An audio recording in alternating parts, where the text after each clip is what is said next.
নমস্কার শ্রোতা বন্ধুগণ। ছোটবেলায় স্কুল জীবনে শিক্ষক শিক্ষিকার নাম বিকৃত করা বা তাদেরকে নতুন নতুন মজার নাম দেওয়া, এই ধরনের ছোটোখাটো দুষ্টুমি কম বেশি আমরা সবাই করে এসেছি।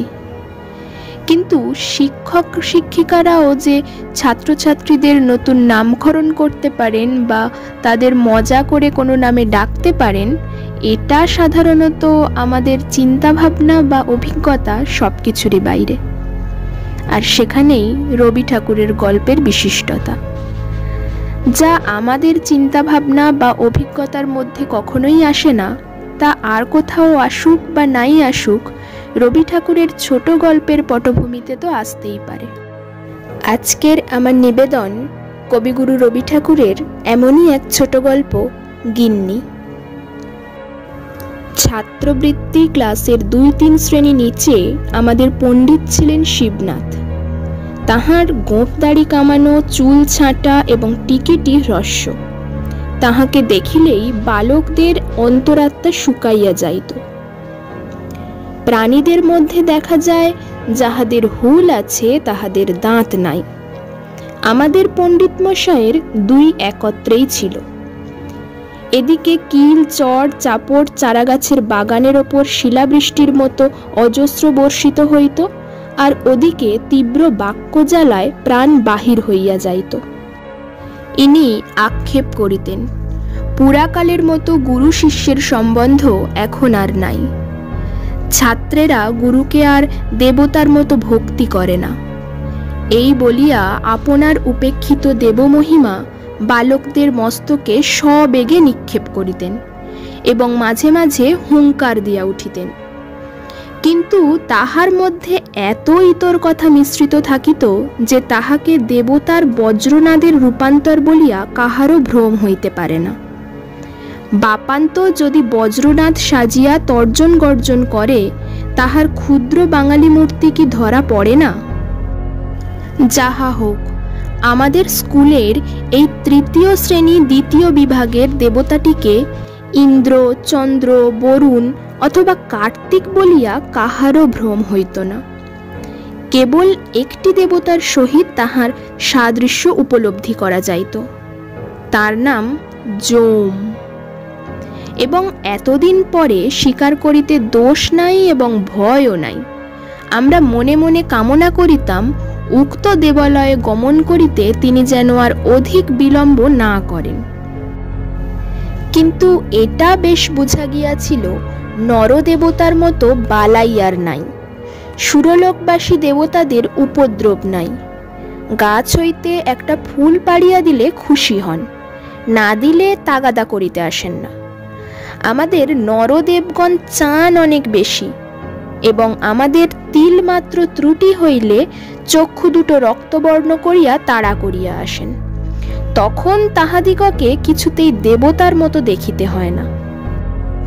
বালকদের পীড়ন করিবার জন্য আমাদের শিবনাথ পণ্ডিতের একটা অস্ত্র ছিল। সেটি শুনিতে যৎসামান্য, কিন্তু প্রকৃতপক্ষে অত্যন্ত নিদারুণ। তিনি ছেলেদের নূতন নামকরণ করিতেন। নাম জিনিসটা যদিও শব্দ বই আর কিছুই নয়, কিন্তু সাধারণত লোকে আপনার চেয়ে আপনার নামটা বেশি ভালোবাসে। নিজের নাম রাষ্ট্র করিবার জন্য লোকে কি কষ্টই না স্বীকার করে। এমনকি নামটিকে বাঁচাইবার জন্য লোকে আপনি মরিতেও কুণ্ঠিত হয় না। এমন নাম প্রিয় মানবের নাম বিকৃত করিয়া দিলে তাহার প্রাণের চেয়ে প্রিয়তর স্থানে আঘাত করা হয়। এমনকি যাহার নাম ভূতনাথ, তাহাকে নলিনীকান্ত বলিলে তাহার অসহ্য বোধ হয়। ইহা হইতে এই তত্ত্ব পাওয়া যায়, মানুষ বস্তুর চেয়ে অবস্তুকে বেশি মূল্যবান জ্ঞান করে, সোনার চেয়ে বাণী, প্রাণের চেয়ে মান, এবং আপনার চেয়ে আপনার নামটাকে বড় মনে করে। মানব স্বভাবের এই সকল অন্তর্নিহিত নিগূঢ় নিয়মবশত পণ্ডিত মহাশয় যখন শশীশেখরকে ভেটকি নাম দিলেন, তখন সে নিরতিশয় কাতর হইয়া পড়িল। বিশেষত উক্ত নামকরণে তাহার চেহারার প্রতি বিশেষ লক্ষ্য করা হইয়াছে জানিয়া তাহার মর্মযন্ত্রণা আরও দ্বিগুণ বাড়িয়া উঠিল। অথচ একান্ত শান্তভাবে সমস্ত সহ্য করিয়া চুপ করিয়া বসিয়া থাকিতে হইল। আশুর নাম ছিল গিন্নি, কিন্তু তাহার সঙ্গে একটু ইতিহাস জড়িত আছে। আশু ক্লাসের মধ্যে নিতান্ত বেচারা ভালো মানুষ ছিল, কাহাকেও কিছু বলিত না, বড় লাজুক, বোধহয় বয়সে সকলের চেয়ে ছোট, সকল কথাতেই কেবল মৃদু মৃদু হাসিত, বেশ পড়া করিত। স্কুলের অনেক ছেলেই তাহার সঙ্গে ভাব করিবার জন্য উন্মুখ ছিল, কিন্তু সে কোনো ছেলের সঙ্গেই খেলা করিত না এবং ছুটি হইবা মাত্রই মুহূর্ত বিলম্ব না করিয়া বাড়ি চলিয়া যাইত। পত্রপুটে গুটিকতক মিষ্টান্ন এবং ছোট কাঁসার ঘটিতে জল লইয়া একটার সময় বাড়ি হইতে দাসী আসিত। আশু সেজন্য বড়ই অপ্রতিভ। দাসীটা কোনো মতে বাড়ি ফিরিলে সে যেন বাঁচে। সে যে স্কুলের ছাত্রের অতিরিক্ত আরও কিছু, এটা সে স্কুলের ছেলেদের কাছে প্রকাশ করিতে যেন বড়ই অনিচ্ছুক। সে যে বাড়ির কেহ, সে যে বাপ মায়ের ছেলে, ভাই বোনের ভাই, এটা যেন ভারী একটা গোপন কথা। এটা সঙ্গীদের কাছে কোনো মতে প্রকাশ না হয়, এই তাহার একান্ত চেষ্টা। পড়াশোনা সম্বন্ধে তাহার আর কোনো ত্রুটি ছিল না, কেবল এক একদিন ক্লাসে আসিতে বিলম্ব হইত এবং শিবনাথ পণ্ডিত তাহার কারণ জিজ্ঞাসা করিলে সে কোনো সদুত্তর দিতে পারিত না। সেজন্য মাঝে মাঝে তাহার লাঞ্ছনার সীমা থাকিত না। পণ্ডিত তাহাকে হাঁটুর ওপর হাত দিয়া পিঠ নিচু করিয়া দালানের সিঁড়ির সামনে দাঁড় করাইয়া রাখিতেন। চারিটা ক্লাসের ছেলে সেই লজ্জাকাতর হতভাগ্য বালককে এইরূপ অবস্থায় দেখিতে পাইত। একদিন গ্রহণের ছুটি ছিল।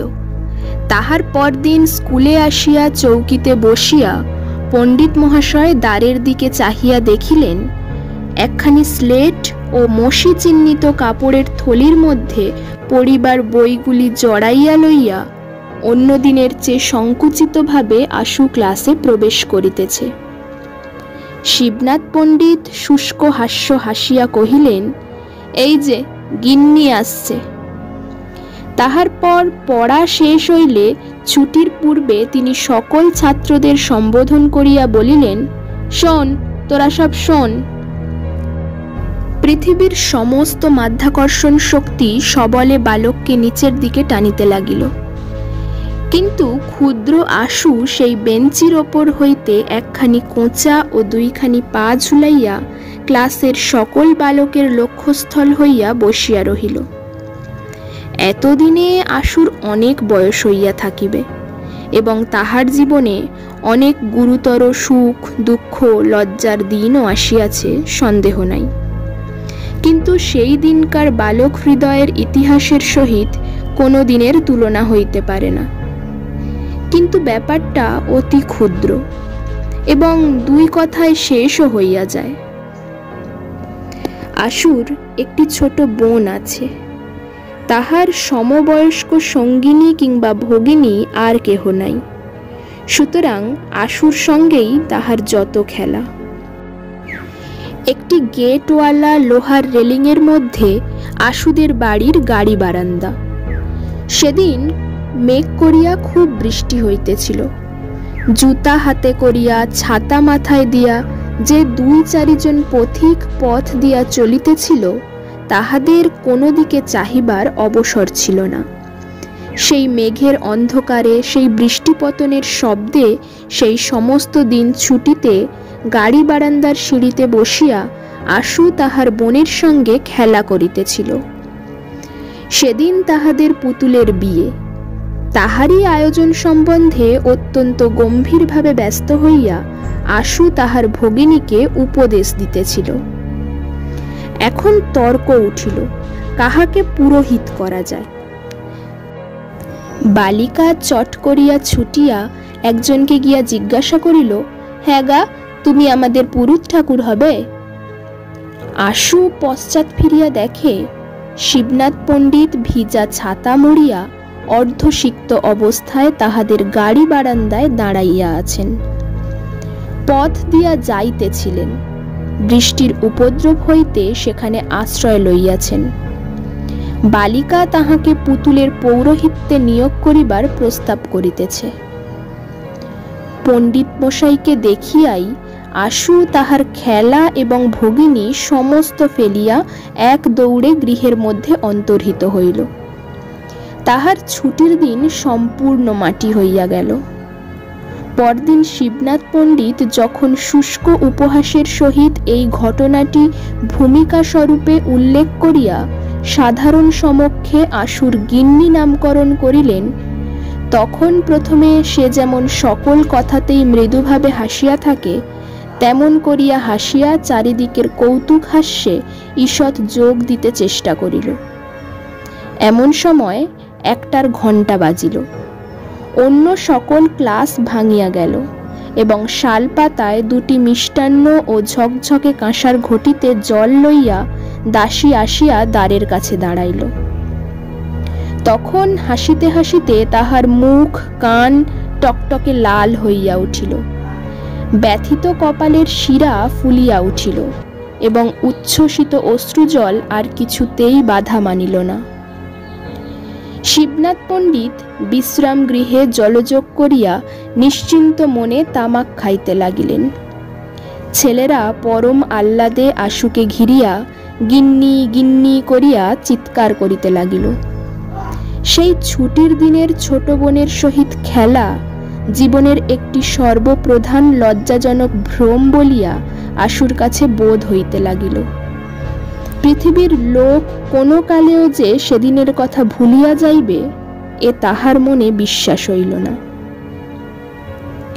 গল্পটি ভালো লাগলে অবশ্যই কমেন্ট করে জানাবেন এবং লাইক, শেয়ার আর সাবস্ক্রাইব করতে ভুলবেন না। ধন্যবাদ।